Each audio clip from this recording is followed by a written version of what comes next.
When I took over, I had one of the best-in-class procurement professional teams. But it was too much procurement, too much price-oriented. And in this journey, we needed to think outside of the price box. We need to think cost. We need to think value. All the things, mostly in a company like DuPont that is focused on innovation, on growth.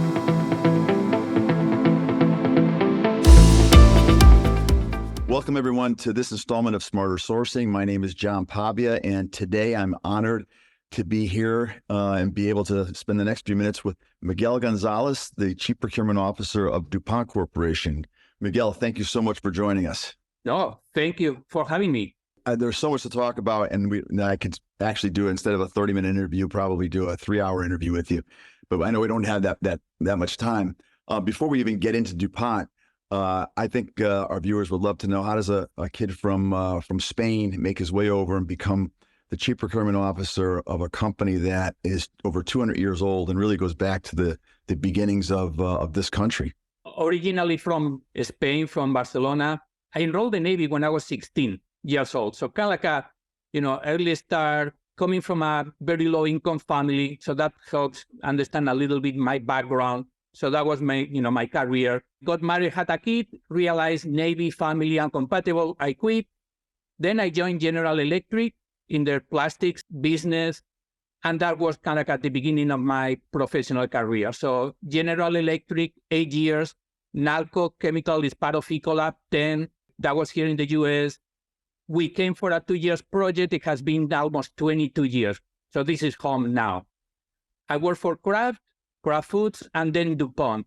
So as you can see, it's a mix of industrial, chemical, food, and within DuPont is a little bit of everything. Most of my career has been in logistics, supply chain, procurement.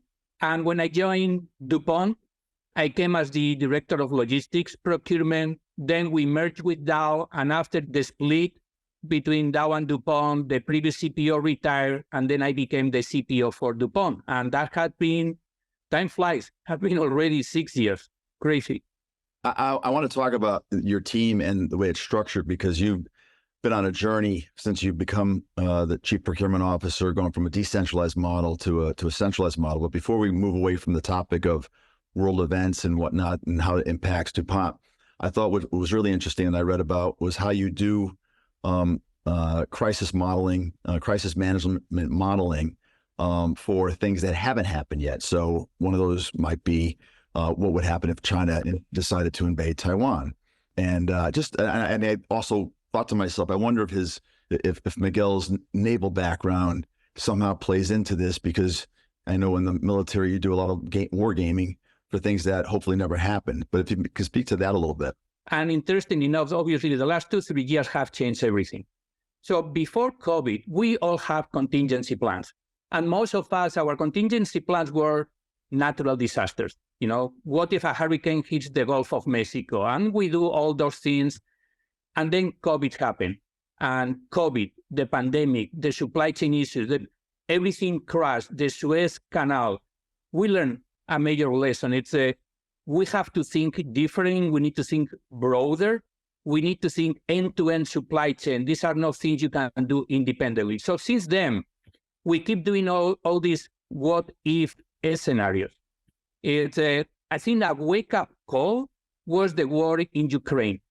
Nobody was expecting that to happen. And, you make a reference. I'm from Europe. I was in the Navy. In the 80s, yes, Russia was they were the Soviet Union. They were supposed to be the bad guys. That was not supposed to happen ever again. That's why in Europe, we never expected to have war in Europe, European soil. And here we are, 3 years. So that makes you really reconsider the what if. And it's not only geopolitical or, potential military situations. It's about everything else. Because if the Middle East escalates, here we go, another major issue. But like right now, we are even looking at elections. 2024 is going to be a big year for elections, not only in the US, but in many other countries.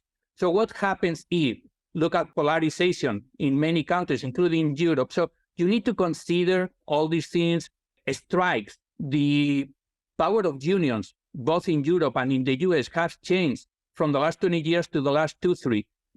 What happened in Germany last week with the farmers.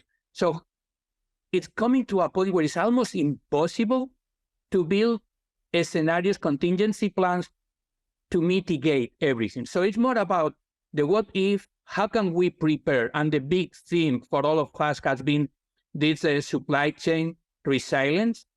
How do you build redundancy, contingency plans? And it's not just inventory. So for us in procurement, big thing is having more than one approved supplier. And not only, because sometimes we have 2-3 approved suppliers, but they're in the same country, in the same region. So if something were to happen, it doesn't fix the problem. So we're doing a lot of looking at our tier 1, tier 2 exposure, geographic exposures, and so on. I was going to go into the modeling that you're doing that I read about for world events that haven't happened yet, which I thought was really interesting. But before I do that, since you brought it up, I know one of the things that you wanted to bring to the department, to the procurement function at DuPont, was really allowing the people that work within procurement, especially coming out of the pandemic, to be concerned about their health, their mental health, and that work, life balance. And so you spoke about what you're doing, and it's become a big focus and a big priority for you, not just for yourself, but for everybody that works with you. Absolutely. And, every company talks about people. Oh, people is the most important asset, but you have to walk the walk. Because literally, if your team crashes, and a lot of people burn out in the last 2-3 years, mostly in supply chain, mental illness, it's impacting a lot of us. So you really need to take care of your team. And I guess it's one of those that you need to lead by example, make sure that people have work-life balance. We at DuPont, like many companies, we have been implementing more rules around do not email on weekends, unless it's critical. The whole discussions around, one of the guys, I catch up on Saturdays, Sundays, because during the week, it's, I don't have time to do all my emails and PowerPoints and everything.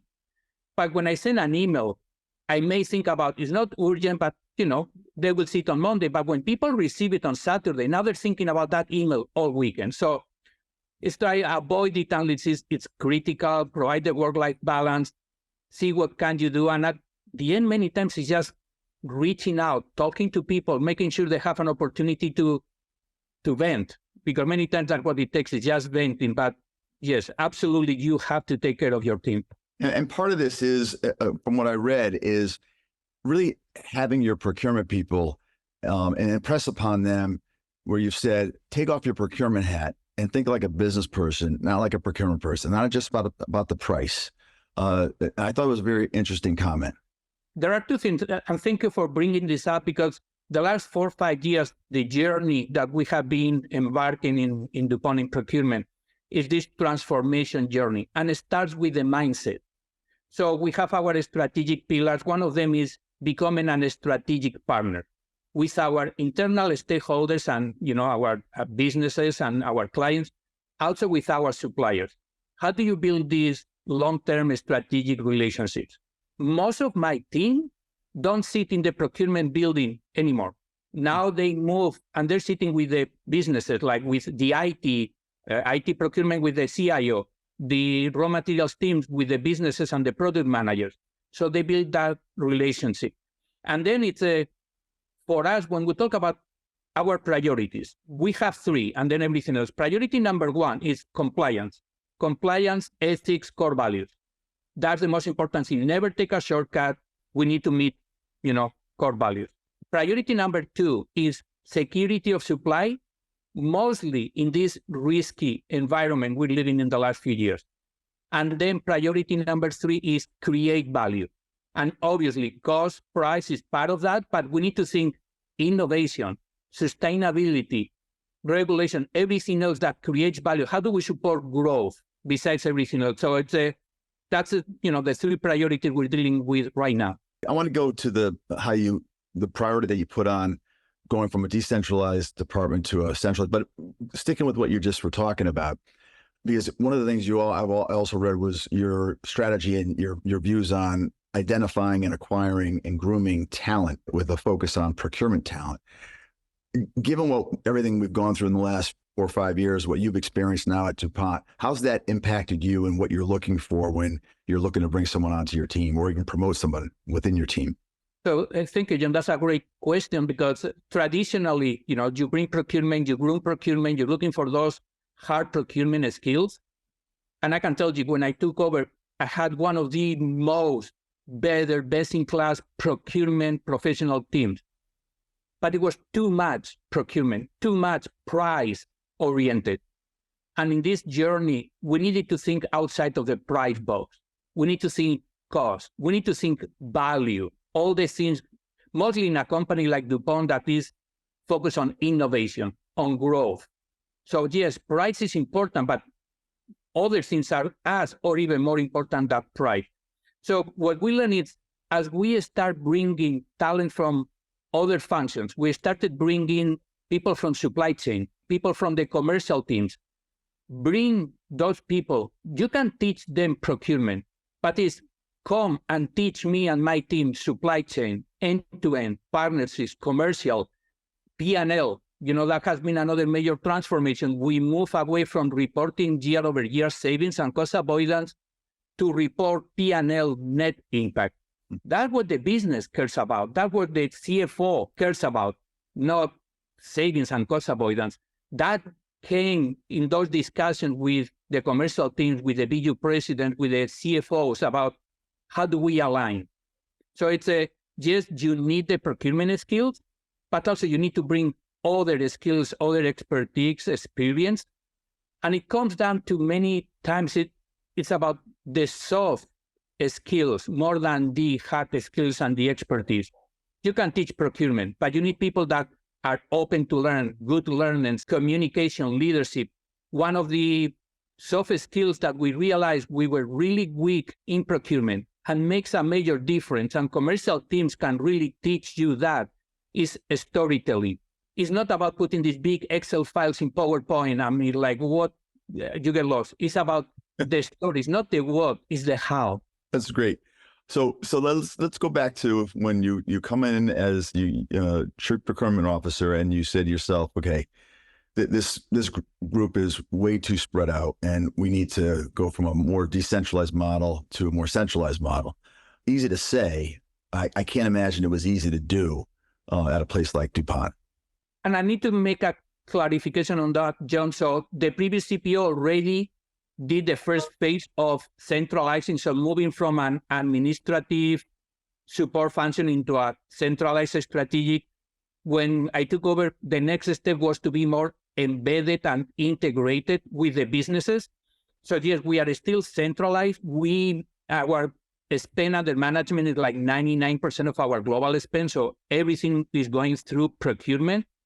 But now it's about we're leveraged, we are centralized, but we are part of the business. We need to be really engaged with our stakeholders instead of being a silo and island by ourselves and not fully understanding what our stakeholders need. So you move your procurement people out so they're sitting with their stakeholders, and that's had a major impact. Yes, my leaders, my teams move closer to the businesses, to the stakeholders, but they still report to me. So if you take one, my procurement leaders, they report to the BU president, but they also report to me. I pay their salaries, they're reporting to procurement in the org chart, but they are sitting with the business. They are part of the BU president leadership teams. And the analogy I always make, it's like you have a father and a mother. They both care about you. They both educate you. They both have different expectations, different ways of, taking care of you. But at the end, you have to respond to both of them. They're going to be, one of them could be caring about something different. But also the critical part is your father and your mother, they need to be aligned. And if there is a difference of opinion, they do that outside of the room, not in front of the kids. So my interaction relationship with the leadership team, the BU presidents, is critical to make sure we are aligned. But then at the end, it's my leaders who run the day-to-day, and they're part of their leadership teams. So after this interview, I want you to come and have a talk, and you can be my counselor between me and my wife, and how important it's for us to be on the same page with our kids. In one of the interviews that you gave recently, you talked about sometimes not wanting to look at your emails in the morning when you woke up because you're never sure what you were going to find. And given the size of DuPont, you operate all over the world, $50 billion market cap company, Fortune 100 company. This is a company that gets impacted by things that you do wake up in the morning, you turn on the news and you see something that's happened in the world. So tell us, I'm interested, what do you, when you go to bed at night, what's the last thing you think about from a business standpoint? And when you wake up in the morning, what's the first thing you look for? Being a global company, global teams, it's not a 24/7, but close by. So, going to bed typically is check the calendar for next day, anything changed, checking email just to see if something is going on, mostly in Asia as they wake up. So right now, and with probably for good or bad reasons, the last 2-3 years has been crazy on all of us. And it took a toll in our, and in my, but most of us, our mental and our physical health. So for the last year and a half, unless I have an early call, and most days I have early calls with Asia and Europe, now I'm hitting the gym. Something I haven't done for many, many years now. I try to, for an hour and a half, take care of myself. Then, it really helps because then you're coming to the office with much more energy and then address everything. As you say, it's checking email as soon as you wake up in case there is another crisis. I mean, it's like on a daily basis, and you're making that reference. I make the joke many times. I'm afraid of opening the email every morning. What now? I mean, look now, the Red Sea and all the craziness, last night were the military action against the Houthis. And then during the day, it's crazy. I'm having, I don't know, maybe 10 to 15 meetings every day. Some of them hybrid, some of them in the office. We have this hybrid model, but it's most of my meetings is one-on-ones, talking with people at all levels from, leadership team, BU presidents, my peers, and then my team. But I spend a lot of time on the phone. So DuPont's not a low-profile company. It's certainly a high-profile company with a lot of eyeballs on it. And ESG is becoming a bigger issue every day, especially for Fortune 500, Fortune 100 companies like yours. How has that impacted your role, and what's your overall philosophy on ESG compliance, your ESG score, et cetera? Really great questions. If I look back 4 or 5 years ago, there was not even an ESG acronym. I mean, it was like, there was supplier diversity. There was a little bit of sustainability. Europe was bigger. In the US, not as much. I only have FTE supporting, that role. Today, I have 4 people full-time, and we cannot keep up with everything happening in terms of sustainability, regulatory, you name it, everything. It's big. But probably the most important thing is these people, the team, they are the control tower. They are the ones that need to identify, they need to understand, they need to translate, interpret all the needs, talk to our sustainability teams, talk to our internal stakeholders. But at the end, it's critical that ESG is part of our day jobs for everybody in the organization. It's not only 4 or 5 people responsibility. Every buyer has to have ESG as part of their category management playbooks. As they negotiate, as they talk to suppliers, as they identify new opportunities. It's not just about price or value. It's about innovation. It's about sustainability, greener molecules. Can we recycle? Can we reuse? Circularity, scope 3. So that has been the major mindset the last 3-4 years, how ESG becomes integral part of our category management playbooks. When you think about the business, your raw materials, that's one thing, but the things that, other than people, the other things, what I would consider on the indirect procurement side that support the business, what are the critical categories for you and for DuPont that if there's anything you really keep center on your radar screen to make sure that your branches, your divisions, your distribution centers are always supplied with? Interesting, depends on the point of view. For us, because our critical, priority is security of supply, obviously raw materials is, top priority. Also logistics has become really critical because we have seen in the last 2-3 years what's happened with demand and supply and containers and logistics capacity. So logistics became very important. Then we talk about packaging, contract manufacturing falls under that. Then when you think about more cost, energy became a big thing. So 3-4 years ago, energy was up and down, crude oil, natural gas, and then suddenly Ukraine. And natural gas in Europe went through the roof from the 20 euros to the 200, 250 euros.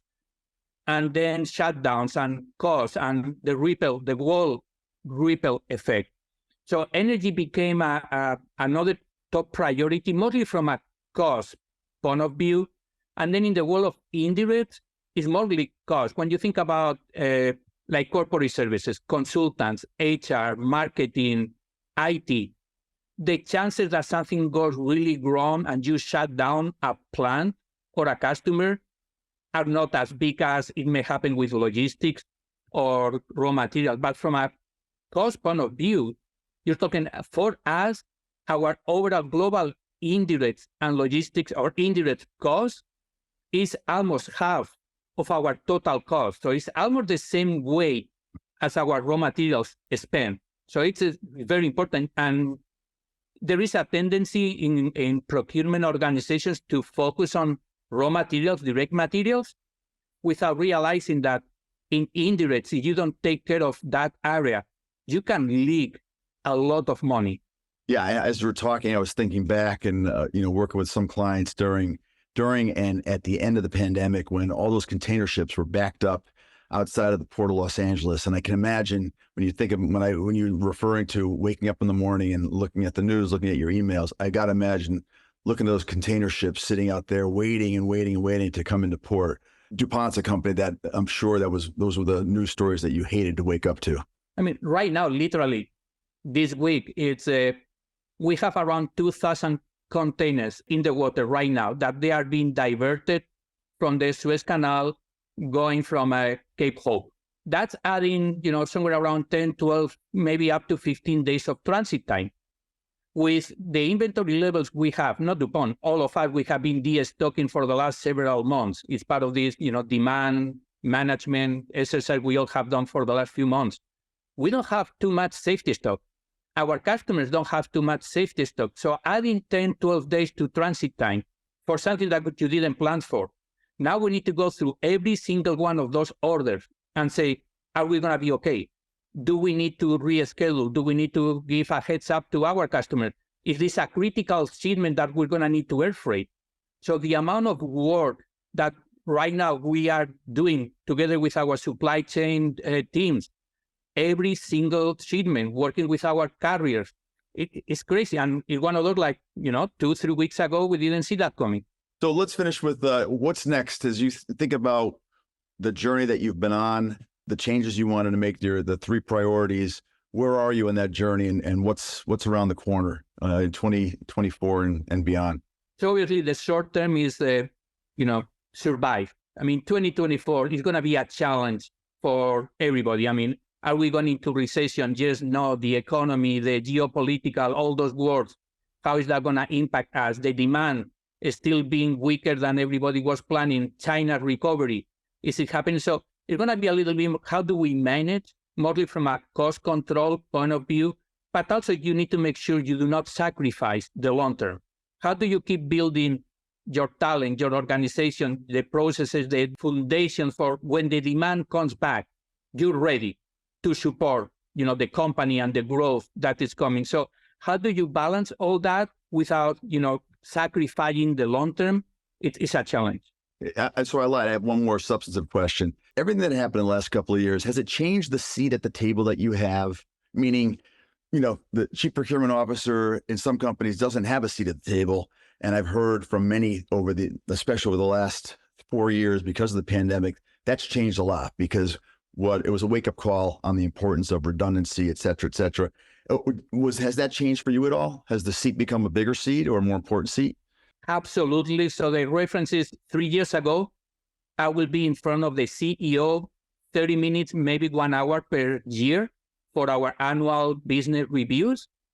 Then the pandemic hit, all the things. Then we went into these monthly meetings where now at the beginning, first it was quarterly with the CFO and investor relations, then monthly, and now we have every month with BU president, CFO, CEO, to the point where now even I'm every week, every Monday, for 5-10 minutes on the leadership team call to provide an update of what's happening. So the level of visibility that my team and myself, we got with the leadership team, amazing. And the perception, reality, but also perception that we are not just an administrative support function. I think now it has been much more clear about the strategic value that procurement brings to the organization. So now I'll go a little lighter, and I'll make a comment that as you were talking, I was thinking about an interesting interview that I saw recently where Tom Brady was talking to Peyton Manning, and he was talking about when he got his first chance, the quarterback in front of him got hurt, and he got his chance on the field. And he was like, because I tell a lot of younger guys, you got to make the most of that opportunity. I think about CPOs during the pandemic and how a lot of them made the most out of the opportunity. And so it's interesting to hear your personal story of how that's changed and how your roles changed at DuPont, or not changed, but been enhanced. So let me finish with this. You and I were talking right before we sort of went on air and talk about unintended consequences from the pandemic. And I shared with you that on my mom's side, our family's lineage goes back to Spain.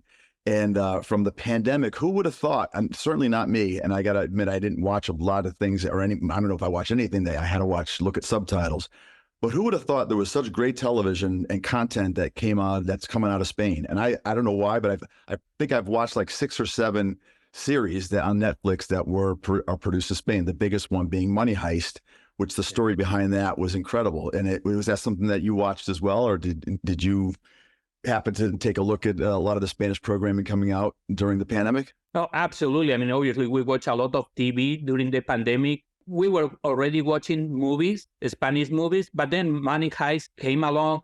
Obviously, we watched it. It was addictive. But then I guess it's the algorithm. The more Spanish movies or series you watch in Netflix keeps recommending more.